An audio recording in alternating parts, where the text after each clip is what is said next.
Was geht ab, Friends und Family? Schön, dass ihr eingeschaltet habt. In dieser Folge bekommt ihr eine Zauberformel, eine Formel, die in jeder Situation hilft, die Angst erzeugt. Und ich kann euch sagen, diese Formel hat oftmals meinen Arsch gerettet. Sorry für den Ausdruck, aber diese Formel, ich liebe diese Formel, sie hilft mir immer wieder und sie ist bombensicher. Deshalb dranbleiben.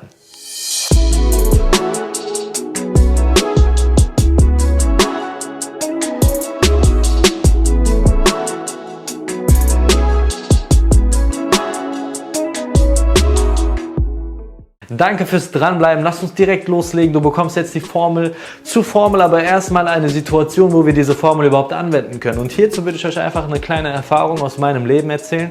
Der eine oder andere weiß es, ich habe eine eigene Eventagentur mit einer eigenen Eventreihe, The Mixtape, wo wir deutschlandweit Künstlern eine wertungsfreie Bühne bieten. Das heißt Poetry Rapper, Tänzer, Beatbox, Gesang und so weiter und so fort. Und so, dass jeder Gast einen einzigartigen Abend erlebt. Und in dieser Veranstaltung, die wir einmal im Jahr machen, schon mit bis zu 1000 Gästen, steckt mir eine Menge Herzblut, Geld, Zeit, Aufwand, Energie, Gedanken, alles Mögliche rein, damit dieser Abend wundervoll wird. Natürlich, wenn dir etwas am Herzen liegt, hast du auch eine riesengroße Aufregung davor. Und wenn du eine Aufregung hast, gehen dir auch manchmal so Gedanken durch den Kopf, die nicht so produktiv sind. Und zwar machst du dir Sorgen.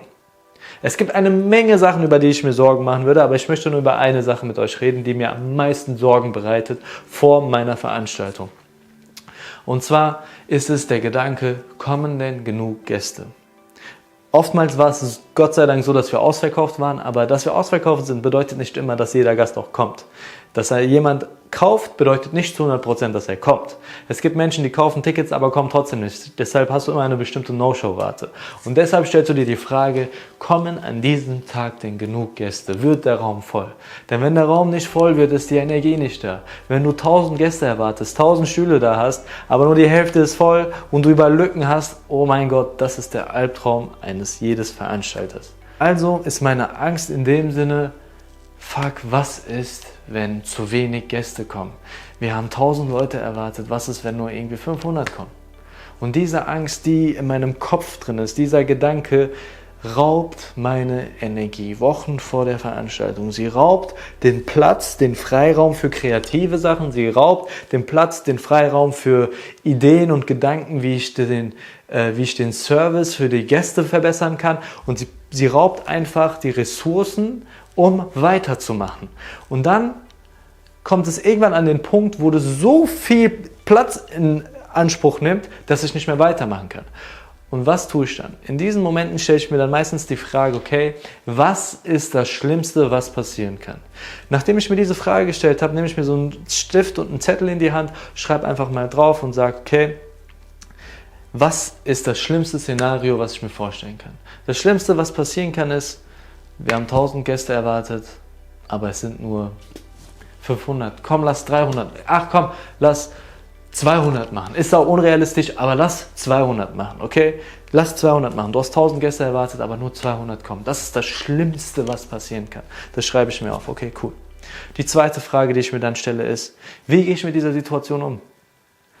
Und mein erster Gedanke ist natürlich so, fuck, mein Ego, wo ich gesagt habe, ey, der Laden ist ausverkauft und die Veranstaltung verkauft habe für die ganzen Sponsoren, die gesagt haben, hey, natürlich, wenn 1000 Gäste kommen, werden wir euch unterstützen und sponsern euch das Geld oder sponsern euch das Goodie und so weiter und so fort. Diese ganzen Gedanken gehen durch deinen Kopf. Und dann in dem Moment denke ich mir aber, hey, scheiß mal da drauf, was kann ich denn wirklich tun in diesem Moment? Ich kann nicht mehr viel tun. Ich kann niemanden zwingen. Ich kann nicht die Polizei rufen und sagen, hey, bringt mir bitte nochmal 300 Leute und zwingt sie hierher in diesen Raum. Das geht leider nicht. Schön wär's. Nein, Spaß beiseite.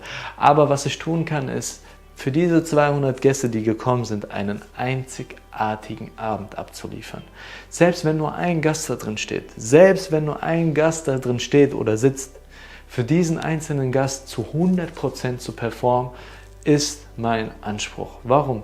Weil wenn ich weiß, dass ich zu 100% diesem Gast alles gegeben habe, meine komplette Bandbreite rausgezogen habe, alles zu 100% abgeliefert habe, dann weiß ich, dass dieser Gast glücklich nach Hause geht.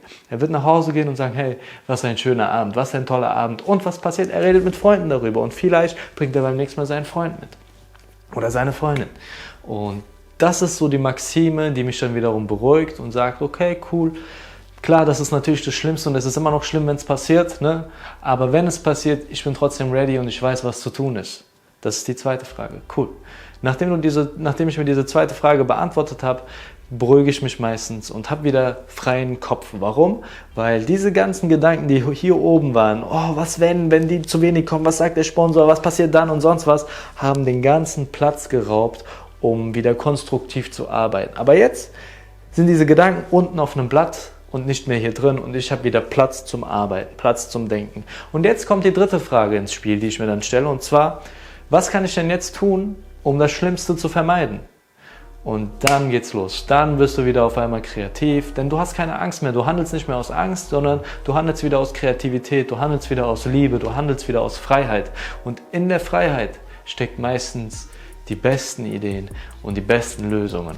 Und das ist so meistens das, was ich tue. Also, die Formel, die wir aus dieser Erfahrung herausziehen können, ist einmal die erste Frage. Wenn du gerade in einer Angstsituation bist, kann ja sein, dass Corona dich dazu geführt hat, dass du weniger Einnahmen machst, dass du Angst davor hast, deine Miete zu zahlen oder nicht zahlen zu können, dass du Angst davor hast, deinen Job zu verlieren. Dann setz dich hin und stell dir diese Frage. Nimm dir einen Zettel und einen Stift und stell dir erstmal diese Frage und schreib dir die Antwort darauf. Was ist das Schlimmste, was passieren kann?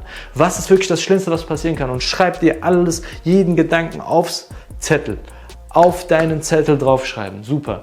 Nachdem du das getan hast, stellst du dir die zweite Frage. Okay, wie gehe ich mit dieser Situation um? Was kann ich tun? Wie gehe ich in dieser Situation, wenn das eintrifft, damit um?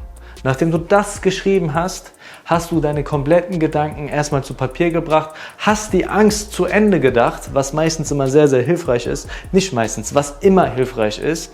Und wenn du diese Angst dir zu Ende gedacht hast, trifft auf einmal die Logik ein und merkst, okay, es ist doch nicht so schlimm.